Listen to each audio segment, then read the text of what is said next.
今日要同大家分享嘅呢，就係栗子芝士包啦。咁呢個麵包呢，我哋會用一個萬用包底去做嘅。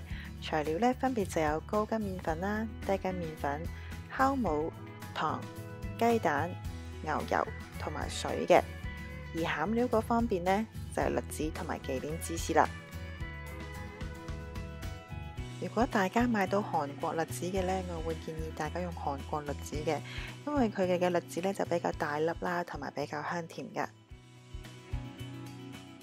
咁而家就睇下個麵包點樣做先。咁首先啦，我哋就將高筋麵粉、低筋麵粉、糖同埋酵母放晒落去個盤度攪勻佢先。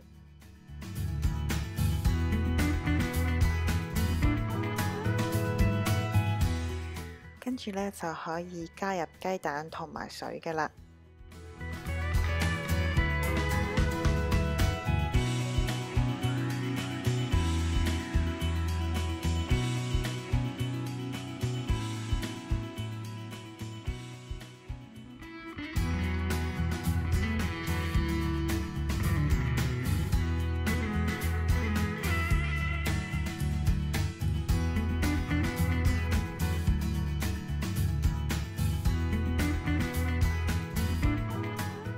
以上嘅材料混合好呢，就可以加入牛油，繼續搓到個麵團光滑起筋。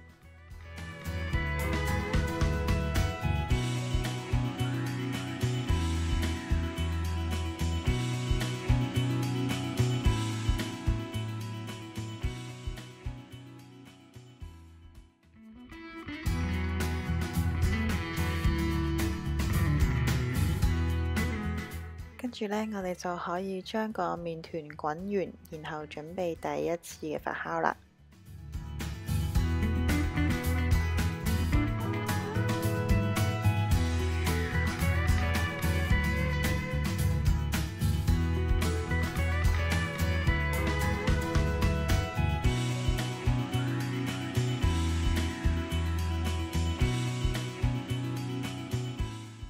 第一次發酵完畢之後呢，個麵團呢已經發酵到2倍大啦。咁我哋呢就可以將佢放返落去個工作台度先。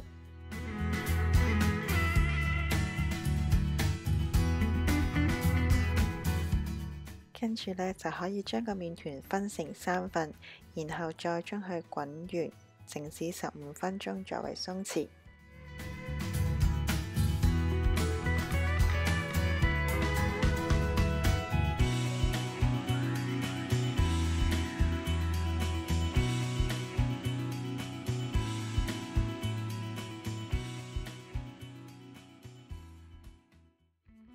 鬆弛完之後呢，我哋就可以作最後嘅造型啦。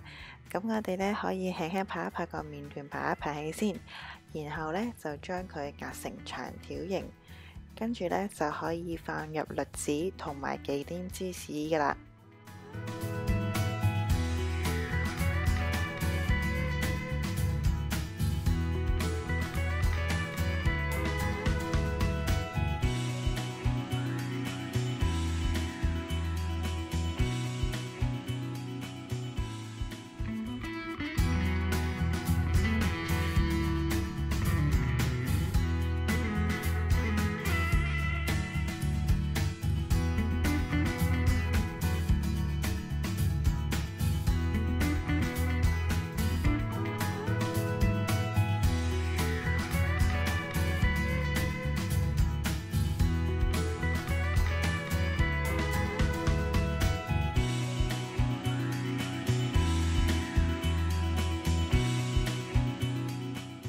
麵團捲好咗之後，我哋喺上邊噴一噴水，咁樣呢就可以方便我哋將呢啲乾果呢黐上個麵團嗰度嘅。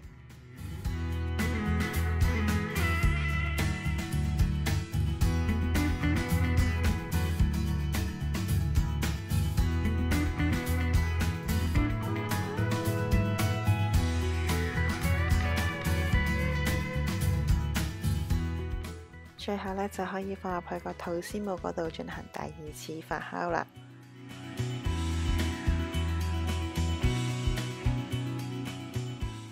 放入已經預熱咗180度嘅焗爐入邊焗20分鐘。咁呢個麵包呢，就完成咗啦。